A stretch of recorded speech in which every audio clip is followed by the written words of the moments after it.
How is everyone doing, and welcome back to ALCHEMOTO's workshop yet again. And I'll start off by saying it's bloody freezing outside. We're just heading into February here in the UK. We've got some snow forecast again tomorrow in parts of the UK. So not a time to be riding, it's a time to be fixing. So here we are, and we're going to carry on from where we left off a couple of weeks ago. We've got the strut covers back on the bike. We're ready to put the rear wheel back on and build this thing back up. So let's get cracking after the intro.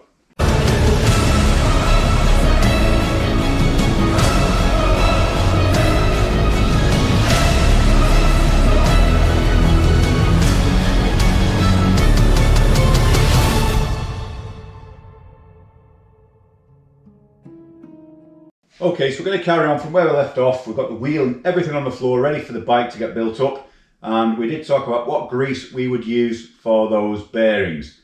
Okay, so we are going to use Extreme Performance MPL Moly grease. Okay, so this is readily available to buy anywhere from any hardware places, or if you look on auction sites or wherever, you can get some of that delivered. And I use this a lot at work for friction parts and heavy loaded parts. And as it says here, if I can find the English, not Italian or French or German for that matter, JCB Performance MPL Moly grease, a high performance multi-purpose grease recommended for heavily loaded bearing surfaces, and in particular where limited or oscillating motion causes fretting. The addition of moly disulfide provides extra protection against scoring and wear, making it ideal for automotive, industrial, agricultural and earth moving equipment. So it's for heavily loaded parts. So you know with this stuff, and it keeps the moisture out as well. It's done the job of my bearings and kept them going to 10,000 K.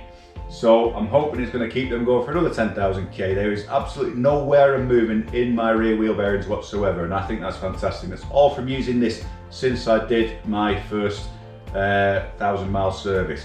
Okay, so let's get cracking. Okay, so we're not going to be shy about this.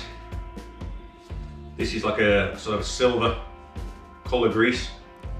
Plenty of that on your finger, and then just straight inside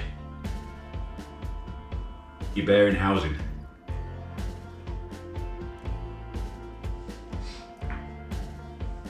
That's all you need, is just one dollop on your finger, and then give that a liberal coating inside. Flip your wheel, and the same on the other side. And that's all you need to do, folks.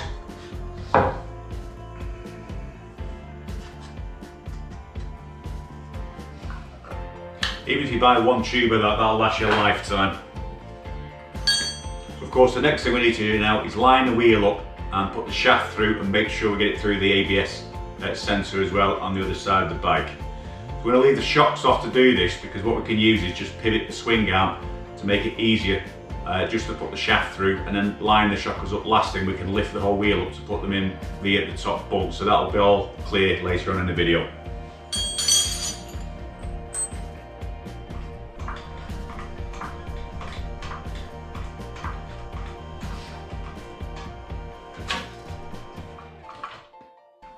Okay, so just by lifting the jack a touch now, you can see that's so much easier to just put that underneath without it being in the way of anything.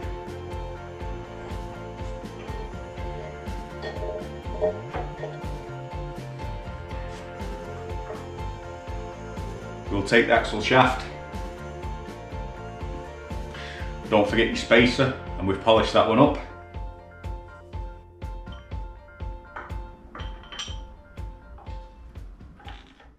Okay, there's no need to put, you can put a little bit of extra grease on there, but we've got plenty inside the bearing housing. It's hence why I'm not going to bother doing that.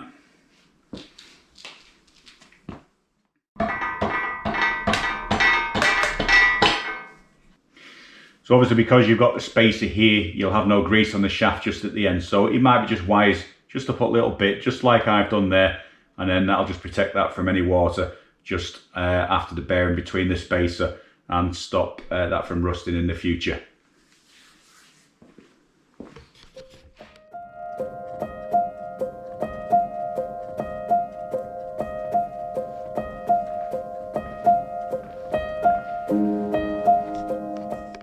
Okay, so once you push the ABS sensor back up, realign everything up with the adjuster here, give it a little tap with the palm of your hand, and there you can see it coming through. So it's as easy as that, just to get the shaft lined up with the other side. It's a little bit fiddly, just wobble the wheel a little bit. As long as you've got the ABS sensor in, and you've got these turned right in line with the shaft, that axle shaft will go through as easy as that. Beautiful.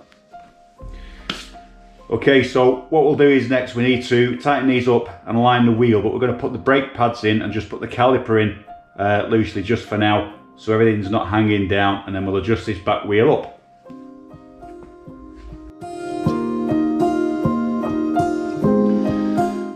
Okay, so for changing the rear brake pads, you need an 8mm socket. All you need is on a 1/4 inch ratchet like so.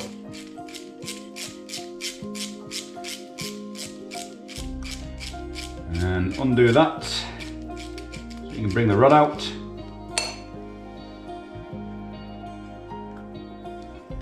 And again, a little bit of grease on here won't harm.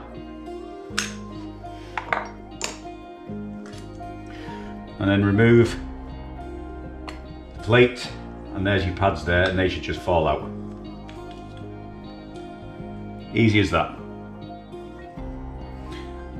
And as I said earlier, there's still quite a bit of meat left on them. They would have probably just maybe done another season. But I'm more of a front braker anyway than a rear brake person, so that's why your fronts always wear out a little bit quicker. Now, these have an anti-squeal pad on them. So if you remove that,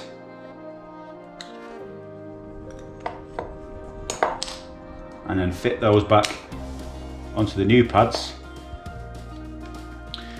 And the anti-squeal pad is exactly what it says on the tin,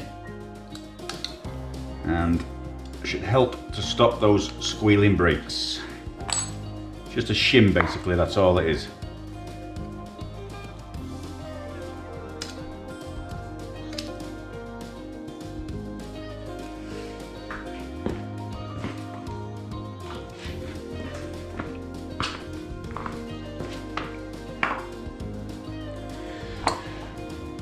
I always put a tiny smear of copper grease just on the back of the shim, and this doesn't matter whether it's on a bike, a car, a piece of plant equipment, or anything else you're working on.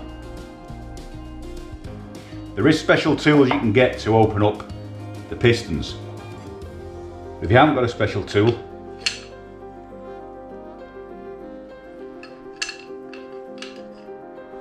put that on an angle and then turn it like so. And obviously an adjustable is narrower there and thicker there, so you can keep pushing it into its maximum point. And if you look at that now, they're all the way back. So we know we've got plenty of room for those to go over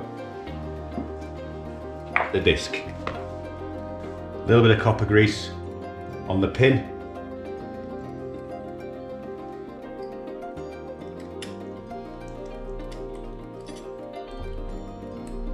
Okay, so you can see that now we've got the brake pads in, we've got the retainer back and the pin going back through there with a little bit of copper grease on the shaft, and that is it, folks.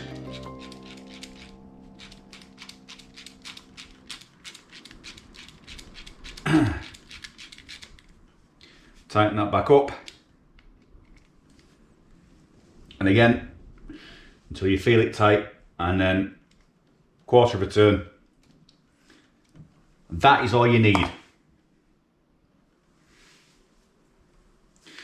Now here's the thing, I've lost my medallion from the centre of the brake pad, and according to Harley they want about I don't know, $30 for the little medallion, or in the UK about 20 something pound, which to me is ridiculous just for that little medallion. So if anyone knows where you can get them from cheaper, hit me up and send me a message, because I need one. I can't live without my caliper having its little medallion. So do you see how easy that went over the brake disc just by pushing those back slightly on the pistons? Now don't go excessive with pushing them back, because obviously you'll have no feel of the pedal, and when you put it back you'll have to pump those back up, which isn't a problem, but you just need it a fraction, just enough to get that over. Okay, so your retaining bolts. Now don't forget, when you put things like this back, you will need your thread lock.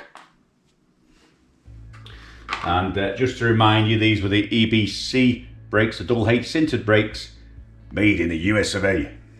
And those part numbers are FA254HH. That's the EBC. Okay, so a little bit of thread lock on those.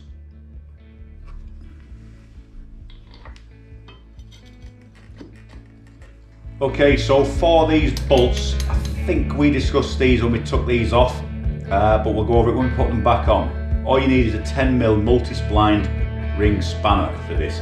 You can buy the special Torx socket for it, but a 10mm ring spanner multi-point is all you need. Now, because these are Loctited, and there is Torx settings for them, but they're not overly that much, so you don't really have to worry about them as long as they are FT. Okay, FT as in fucking tight. But if you need more purchase, if you haven't got a big long 10mm ring spanner, just take another spanner and hook it over there. So we're just nipped up now, and then here we go with the quarter return again. Okay, so you can't feel it anymore.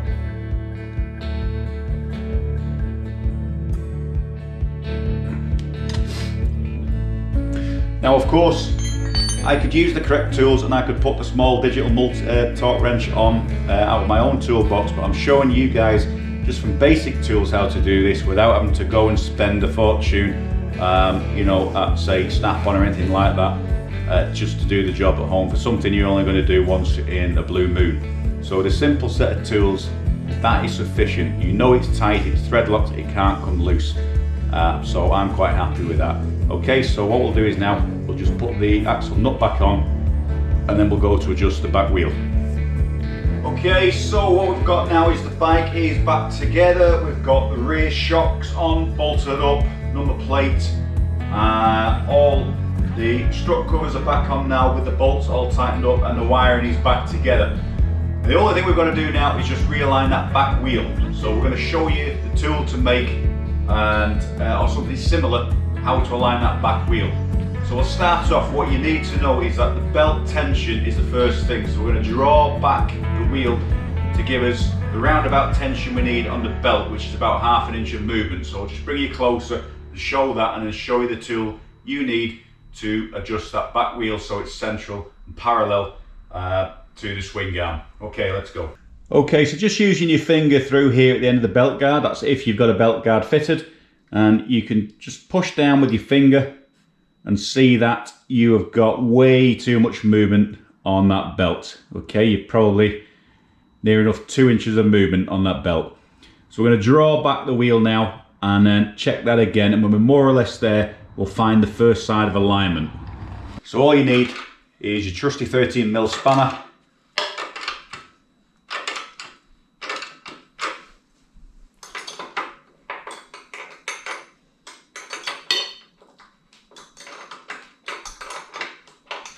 And don't forget, at this point, your axle is still loose. We've not tightened that up at all.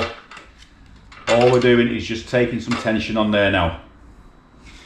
So we'll jack up the bike a touch. And that's it, so we know that's freewheeling.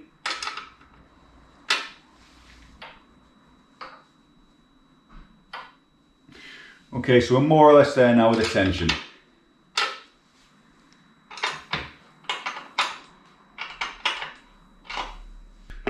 Right, so the tool we're making is just a simple rod to find the datum point where you need to be to align both sides of that wheel parallel to the swing arm. So what I use is just a bit of brazing rod. So if you can find just a piece of wire or something round about that length, and at one end just put a 90° on it. Okay, just like that. And then what you need to do is take a piece of card and just pop that on the end and you can put a little arrow on as well. Okay, now on both sides of the bike you will have, let's just put some light on there, your swing arm bolt, okay, which is there and on the other side. Now on the older Sporties, in the middle of that nut there was a little indentation, so it was so much easier just to keep your little rod on there inside the little indentation, the little hole, so it wouldn't slip off as you was trying to align your back wheel. With the newer ones it doesn't have that, so on both sides what I've done is put a little black mark right in the centre of the nut and the bolt head on this side, and then what we'll do is take the rod. Okay, so it is quite difficult to see. We've got the number plate in the way, and obviously you've got the brake master cylinder at the rear and the rear peg mount as well. So this side is a little bit more difficult. You're just going to feed it through. But if you can take that to the point, hold it on with your finger, and then slide up the card until it's in the middle of the nut on the wheel on this side. Okay.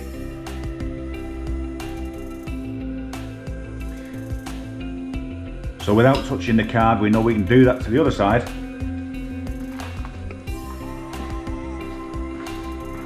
And it's a bit easy to see on this side, so if we just pop that in the centre of there,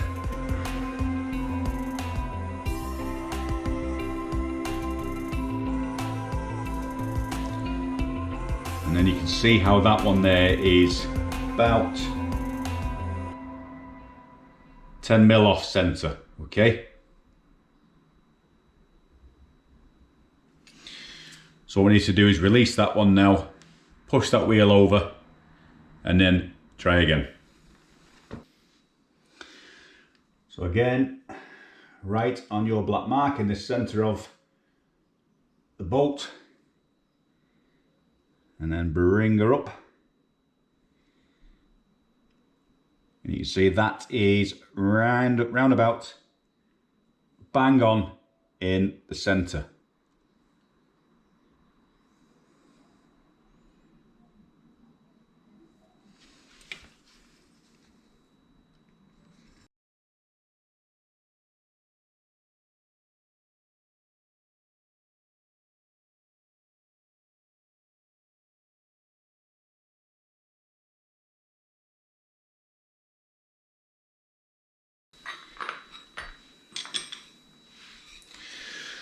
Okay, so when you're happy that you've got that wheel in alignment, then it's time to nip up the axle nut itself.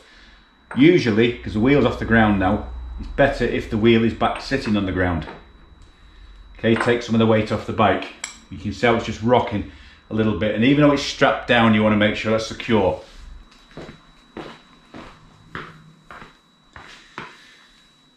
Okay, 100 times better.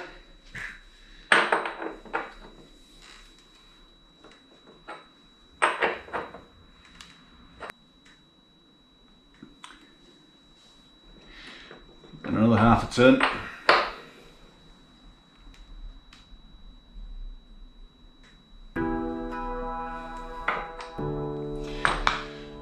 And that should be round about the right setting. And I'll check that later when I get my torque wrench out of my van. But for now, that's all you have to do to align that, lock up the shaft, and then basically just make sure, nip them up there. You can't move because once you've locked it on here, this can't move. So all you do is just taking the slack back out of that, pop your caps on if you've got them, and that's it, job done. Okay, so the only thing I will say is that to do this side, even though it's easier than on the other side, is you have this plate on the later ones as well, with the brake line here, which goes over the swing arm nut. So again, it's difficult to get your datum point when you're realigning your rear wheels. So it's just a matter of just removing those two bolts. Again, my passenger foot peg mount is off this side at the moment, so it's just this bracket here to remove. And then you can just pull that back and then put your piece of wire across to get your wheel alignment. So we'll pop that back on. Just put one drop of Loctite on there. That's all we need. It's not a structural point. Just don't want them rattling loose.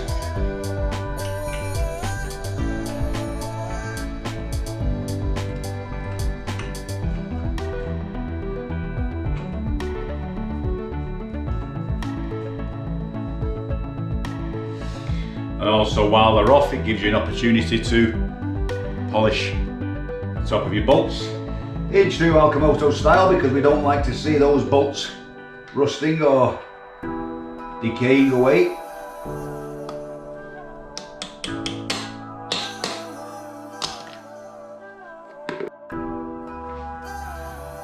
So that's it, folks. We've got the bike back off the jack, back on the ground and built back together. The only thing I did notice is I've had problems with my lights on my number plate. The LEDs, the wires are that thin, they've been going on and off. So we're going to buy some new ones of those and fit those probably next week. But for now, the bike is ready to roll. The only problem is we've got more snow forecast and cold weather in the UK for the coming week. So we still can't do another winter ride. So we're held up again by the British weather. But at least I know when we do get the opportunity, the bike is ready to roll and give it a good test with those new rear brake pads on. So that's all it is to do, to take your rear wheel off, service, grease, back together, new brake pads and re-torque up your nuts, and that's it. It's as simple as that. Just having the right tools. So remember, you don't have to go for anything specialist. I do have specialist tools that I use in my job, but again, this is to show you guys what to do with basic tools and basic maintenance in your garage at home to save you the dealer costs, and that is the idea behind ALCHEMOTO and my channel. So thanks for watching, plenty more to come. We've got loads of other little bits and pieces to do with this bike. We've got customers' bikes coming in the next few weeks as well. So keep on watching. If you haven't subscribed, please subscribe, hit that like button, and ALCHEMOTO will see you guys soon.